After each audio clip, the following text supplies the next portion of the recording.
Get ready for Benjamin Knight Fuchs live, coming to you live on Facebook, LinkedIn, YouTube. Mr. Ben, Liam, Mr. Liam, how you doing, buddy?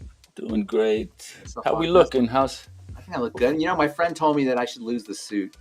the Kind of suit? reminded Yeah. me. To Said reminded me when she was a little kid and she couldn't wait to get her suit off. Hi, Gabrielle. So, but I'm not gonna pay attention to her. I like myself in the suit. How's it going? Going great. Yeah, did you have a good week? I had a productive week, very productive week.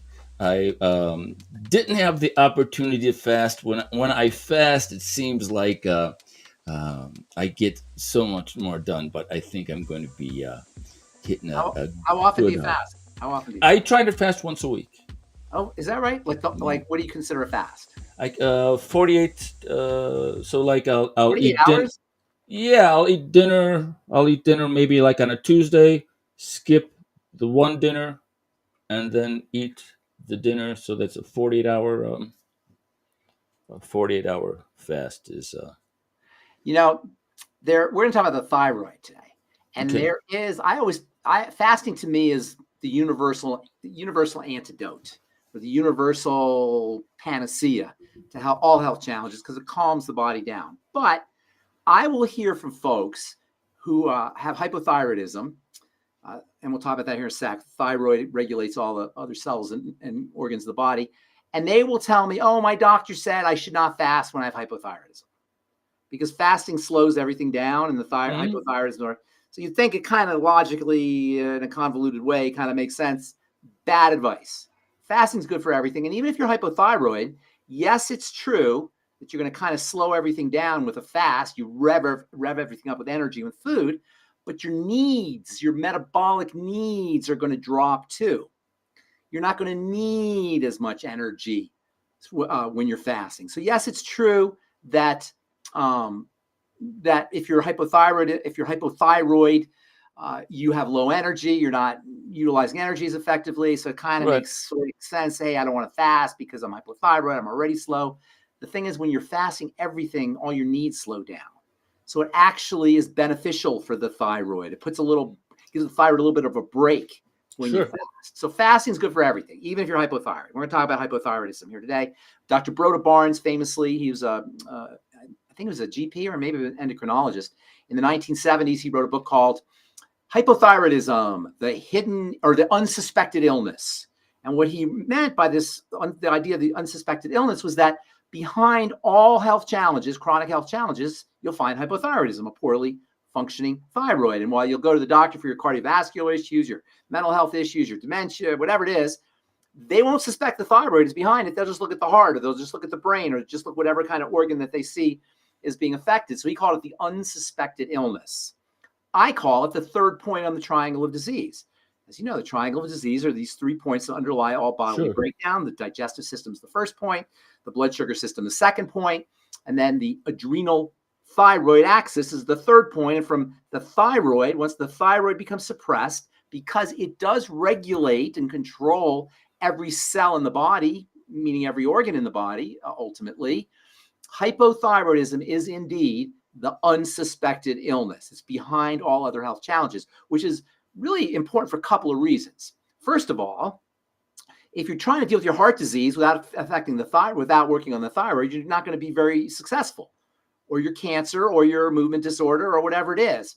So the thyroid is the third point in the triangle of disease, meaning it's behind everything else. It's a jumping off point to heart disease and autoimmune disease and all other chronic degenerative diseases. You're not going to be successful in treating other degenerative diseases if you don't check on the thyroid. Also, you can't really go by thyroid tests because thyroid tests are based on reference ranges. Okay. People are outliers in the reference ranges. So and we hear hypo, Hashimoto's, or this. Yeah, I'll get to that in a second here. But the point is that you'll go to the doctor, you have all the symptoms of hypothyroidism. Your skin will be lousy, your hair will be falling out, you'll have other health challenges, your lipids, your blood fats will be off. These are all signs of hypothyroidism. Fingernails will be messed up. And the doctor say, "Oh, you're perfectly normal. You have no energy." That's another thing, low energy. And the doctors will say, "Oh, you're perfectly normal." And so your thyroid is perfectly normal. So you can't go by tests. If you're symptomatic and you have all the signs of hypothyroidism, assume you are, especially if you're dealing with another chronic degenerative disease. If you're dealing with a chronic degenerative disease, the mechanism has to involve the thyroid. There's no such thing as a normally functioning healthy thyroid and a chronic degenerative disease. Okay, all right. Thyroid is always going to be involved because it regulates everything. Interesting. Skin cells, skin, bone cells, bone, muscle cells, muscle, heart cells, heart, brain cells, brain. Wow. Whatever, kidney cells, kidney. You know what I'm saying? Spleen cells, spleen, intestinal cells, intestine. Every cell does what it does under the control of thyroid hormone. Wow. Thyroid hormone, thyroxine, is it's like your foot on the gas pedal. It controls the amount of skin, bone, kidney functioning that skin cells, bone cells, and kidney cells do. So cells do what they do under the regulation and control of thyroid hormone. It's the master hormone in that way, right? It's pretty darn important. And what's even more fundamental is the fact that hypothyroidism is endemic. It's everywhere. And this is diagnosed. We don't even know about undiagnosed. There's a phenomenon called subclinical hypothyroidism where people don't know that they're hypothyroid. So hypothyroidism, as known, is behind diabetes, it's the second most common endocrine hormone disease. And this is just diagnosed. If you add in the ones that are undiagnosed, who knows? Also, thyroxine, or levothyroxine they call it, which is the hormone that they give you when you're dealing with hypothyroidism, is the number one best-selling drug in 2023. It's the best-selling drug. Every year it's in the top 5 or top 10. In 2023 it's number 1. It goes to show you, it's incredibly common. On top of all that, it doesn't even work very well because you see, when you are hypothyroid, it's your thyroid is responding to some other chemistry in the body. This is where the triangle becomes important. So yeah, you can stick thyroid hormone in the body and you might get some thyroid hormone effects, but that's not how hormones are supposed to work. Hormones are supposed to be responsive to the environment. You're not supposed to just stick a bunch of hormone in and have the body do what it does. So while there's no other solution, if you don't follow the triangle model that we're going to talk about here in a second, and Synthroid or levothyroxine is pretty much the best you can hope for in terms of medical strategy, it's not very effective. And patients on Synthroid and Cytomel and levothyroxine, et cetera, will all tell you that it doesn't work very well. And we pharmacists know it doesn't work very well. And doses are constantly being adjusted because hormones you can't really address a glandular problem by dosing with the hormones. You have a gland. We've got a few questions on YouTube. Would you like to? Let me get to them in a second. So, for all these reasons, the medical strategy for dealing with hypothyroidism is ineffective, and hypothyroidism is a much more serious problem than we give it credit for, and it's much more endemic and common than we give it than we know. So, we're going to talk about some of the things that are associated with hypothyroidism and what you could really do about it. And by the way, it doesn't involve iodine. Iodine is the battery, if you will. It's the mineral, the element that activates thyroid hormone. And if you don't have iodine, you can't activate thyroid hormone. That's true. You get a big old goiter. But most people in this country anyway get iodine. Iodine deficiency is somewhat common around the world. But in the United States, it's not really that common. And that's what most people think, oh, I'll take some iodine for my thyroid. Yeah, you need iodine for thyroid hormone. But if you're dealing with hypothyroidism, iodine is not going to make a difference unless the hypothyroidism happens to be due to a lack of iodine, which is not really the case. It is not often the case. So who's our questions? You want to take a question here? Yes. I think this is our first official question, no? Yes, Thresh from Thresh Rattlehead on YouTube. Good evening, gentlemen. Thrash Rattlehead. Gotta love it. Kind of cool. I don't know what that means. Good evening, gentlemen. Was on Synthroid for a couple of years. Good. Just began taking care of my. Oh, look! Applause!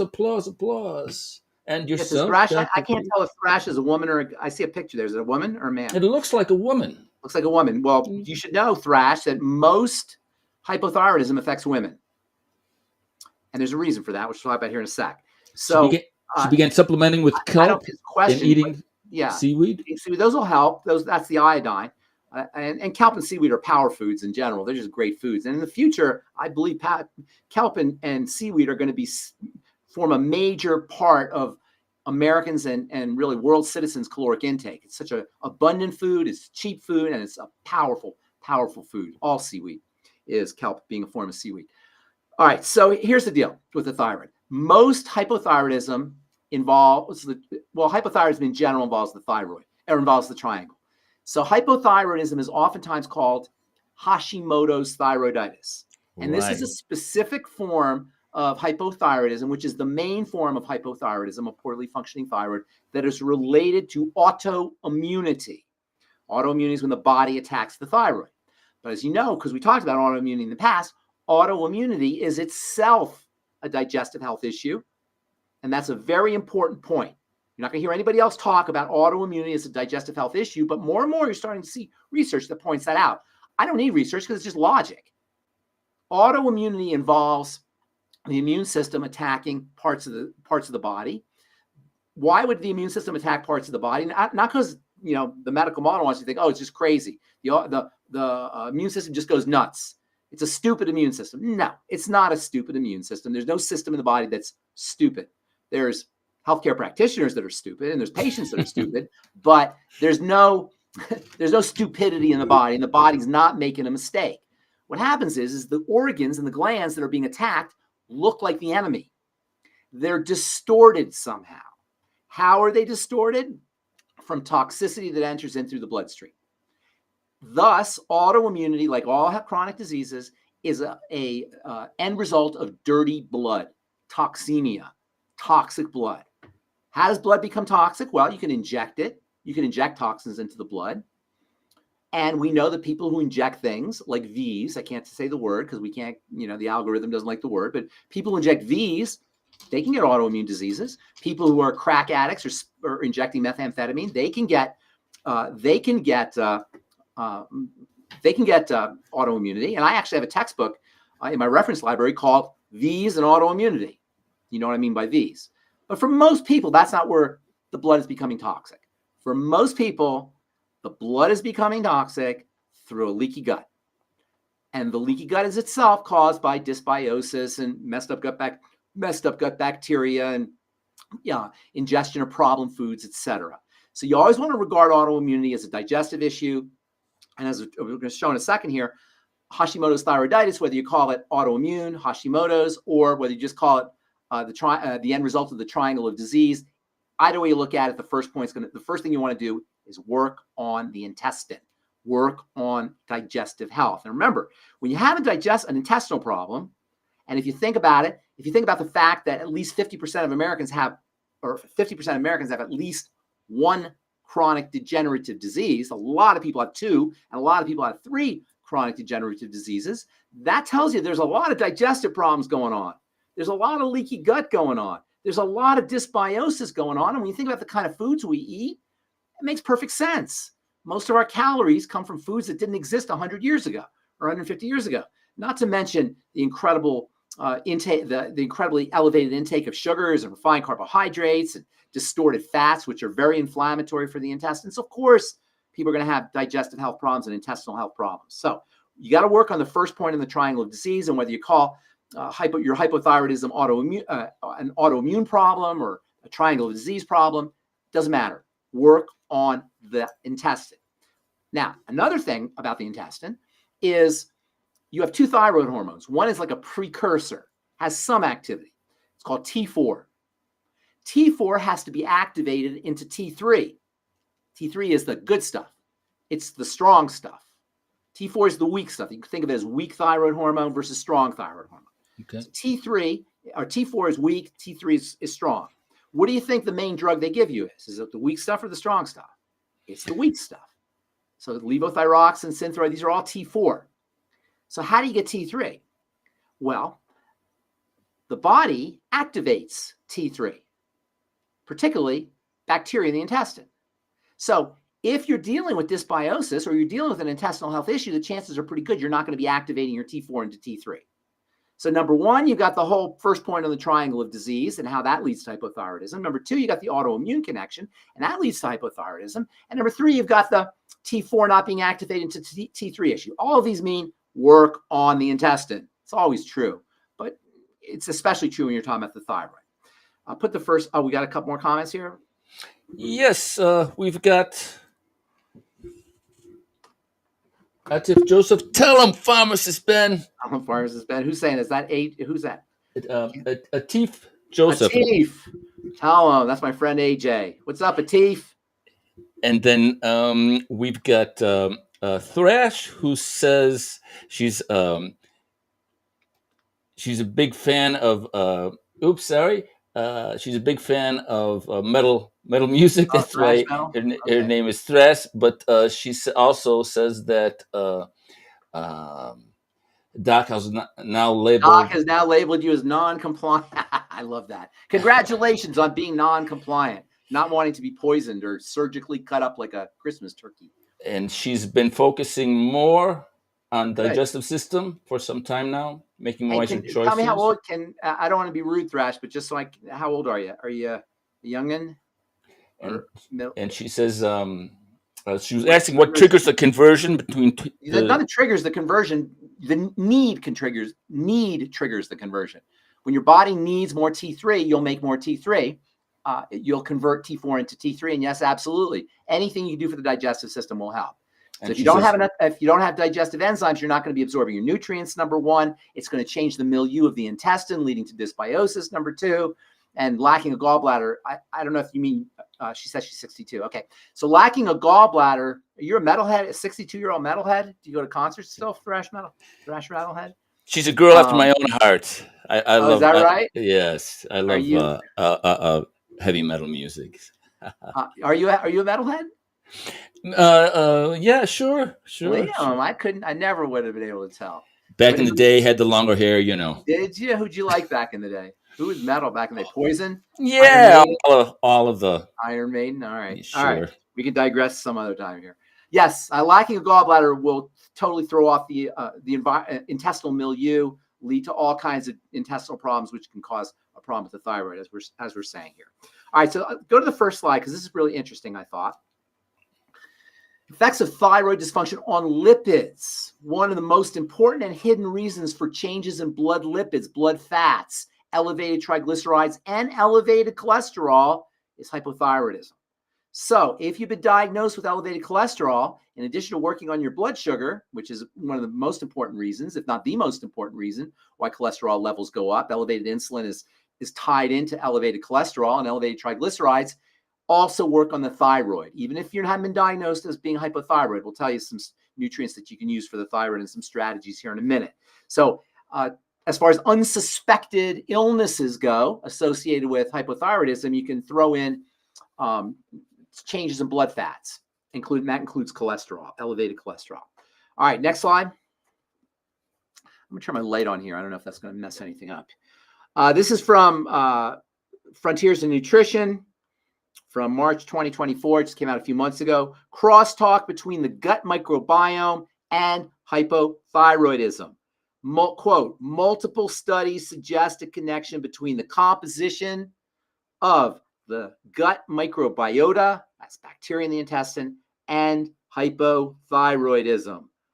The findings in this study indicate a causal relationship between dysbiosis and hypothyroidism. Next slide.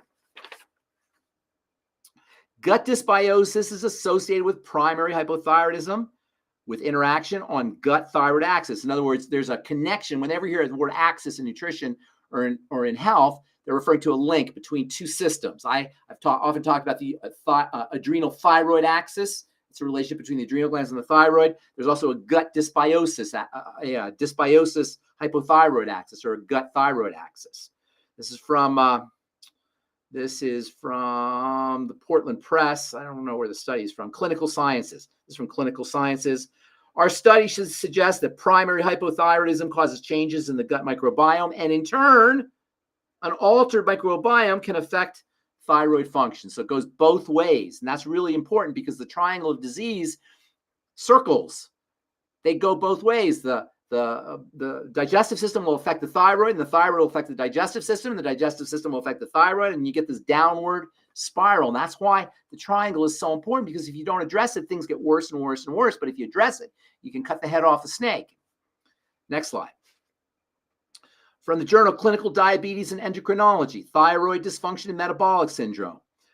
A growing body of evidence suggests that metabolic syndrome is associated with endocrine disorders. That's all endocrine disorders, including thyroid dysfunction.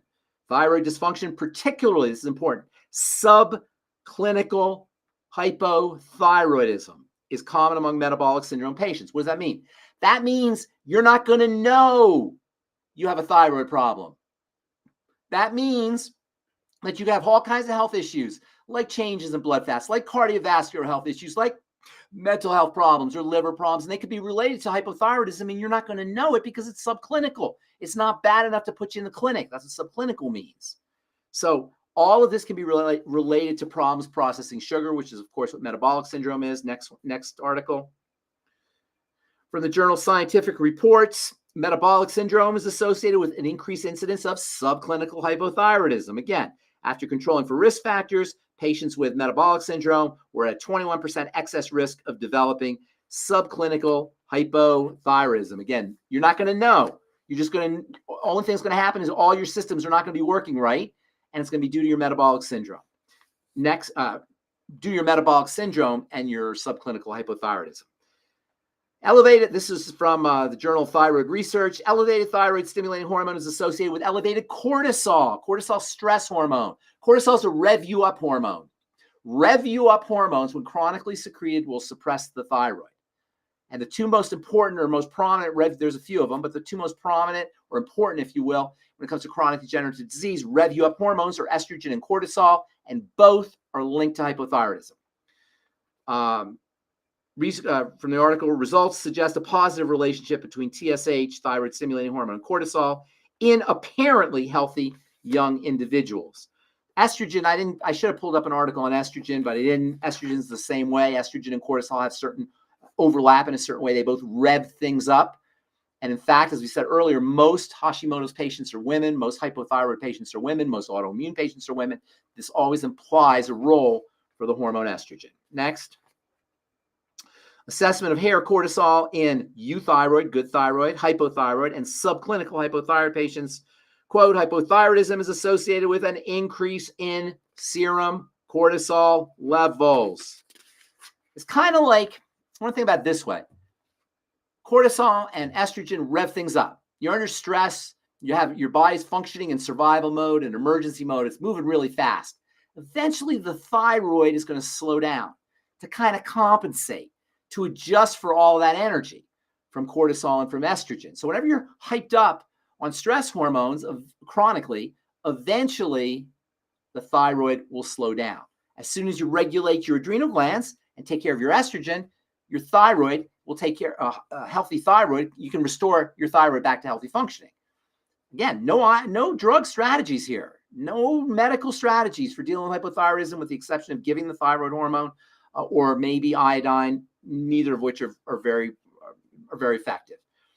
All right, so what do? Well, first of all, you work on the triangle, obviously. You focus on digestive health, use probiotics, control dysbiosis, deal with a leaky gut, SIBO, address small intestinal bacterial overgrowth at the level of bile, digestive enzymes. I think we've talked about this before, but maybe we'll talk about that on our next video, how you deal with digestive health issues. But there's also a lot of wonderful nutrients that you can use for the thyroid. Next slide.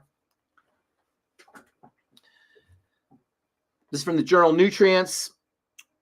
This came out this year also. These are some of the nutrients that they talk about for the thyroid. They mention iodine, which if you don't have enough iodine, iodine will help. But if you have enough iodine, it's not going to make a difference. Selenium, very important for thyroid hormone functioning. Iron, zinc, copper, magnesium, vitamin A, and vitamin B12 all, quote, influence thyroid hormone synthesis. Quote, dietary changes can alter the gut microbiome, leading not just to dysbiosis and micronutrient deficiency, I'll talk about that here in a second, but also changes to thyroid function through immunological regulation, nutrient absorption, and epigenetic changes. The way you eat will affect your genes, which will in turn affect your thyroid. I wanted to address something they mentioned here. They say dietary changes can alter the gut microbiome, leading not just to dysbiosis, but also to micronutrient deficiency. This is something that we don't always appreciate. When you have an intestinal problem, yeah, you're going to have leaky gut issues. you're going to not digest your food properly. You're going to have inflammatory and immune reactions inside the blood and perhaps autoimmunity. And we all know about that. But what sometimes gets missed is nutrients are absorbed through the intestine. So once your intestine is damaged or inflamed, you're not going to absorb your B vitamins. You're not going to absorb your fatty acids. You're not going to absorb your electrolytes. You're not going to absorb your vitamin C. You're not going to absorb your amino acids as effectively, which can lead to other health challenges. This is why working on intestinal health is so darn important. So in addition to the triangle of disease, there's great nutritional supplements that you can use. Iodine that's what most people think of when they think of the thyroid. Yes, if you don't have enough iodine in your diet, you will benefit from iodine supplementation. But for most people in this country anyway, that's not as big a problem. The real countries where the iodine deficiency is a problem are landlocked countries, particularly Arab countries in the desert, where there's not a lot of there's a lot of people living in parts of the parts of the country where there's not a lot of water. Iodine is an ocean mineral. It's not really a terrestrial mineral or element, I should say. So people who are away from where there's ocean water or not eating fish or not eating seafood, not only will they tend to be deficient in iodine, but also selenium, which plays a role in thyroid hormone synthesis. All right, next pop-up slide here. That's it. Oh, no, that's it for slides. So did you say there's more comments or no? Yes, looks like we've got a couple of our friend Thrash. More, sure. We've got AJ saying Becca and Helen say you rock. Okay. All right. Well, thank you, AJ, and thank you, Becca and Ruth Ellen. I appreciate that. And thank you, Thrash, for your comments. Yes, and Thrash also says, yes, she's still moshing the pit too, even though double. Moshing? Oh, wow. Double hip replacements, and she continues. Is moshing still a thing? Yes, for the adrenals and estrogens, Thrash Rattlehead, ask for the Dutch test. It stands for dried urine, DUT. I forgot what it stands for. It's a urine test, dried urine test, the Dutch test. And that measures your cortisol and your adrenal functioning and your estrogens, good estrogen, bad estrogen, etc. So ask your GP for the Dutch test. I think you might even be able to do it on your own, the Dutch test. She's got her Essential 90. The Mighty 90 everyday great product. Here's my Mighty BTT. If you don't know about BTT, people out there, this stuff rocks. You put it in a water bottle. It's my third one today. You put it in a water bottle and you drink it down. Awesome for energy. Awesome if you're not feeling under the weather, or you feel like a cold is coming on, or you're dealing with that health challenge. This stuff rocks. All right. You are the bomb, Liam. You're the bomb also, man. Great, fantastic information. Didn't know the thyroid was such a... By the way, the thyroid is like a butterfly-shaped gland right in the front here. You can actually feel it. It's where my tie is. It's interesting we wear neckties to choke our thyroid. I wonder if that has something to do with it. I don't know. Well, you know what else is interesting? This is cool. This is the last thing I'll say here. In Eastern medicine, or in Ayurvedic medicine, or in Eastern philosophy, you have chakras, right? Yes. And the chakras are all connected to glands. Is that interesting? Whoa! Wow! So wow! Okay. Your first chakra, that's your adrenal glands. That's your survival glands. Sure. Your second chakra, that's your sex chakra. That's your reproductive glands. Your third chakra, that's your power chakra, your independence chakra. That's your center of your body, the solar plexus, sure, pancreas, and your digestive glands. The fourth chakra is your thymus, and that's the heart area. That's right. The heart chakra. The fifth chakra is associated with communication, and that's the thyroid. The thyroid is the symbol of the fifth chakra, and then you have your pituitary, your pineal, and your pituitary, or your pituitary and your pineal, which are the sixth and the seventh chakra. What's interesting about the fifth chakra is that's associated with communication, and it turns out that women, especially older women, by older I mean in their 60s or so, like our friend Thrash Rattlehead, are the most likely suspects, or the most likely patients, most likely people to suffer from hypothyroidism.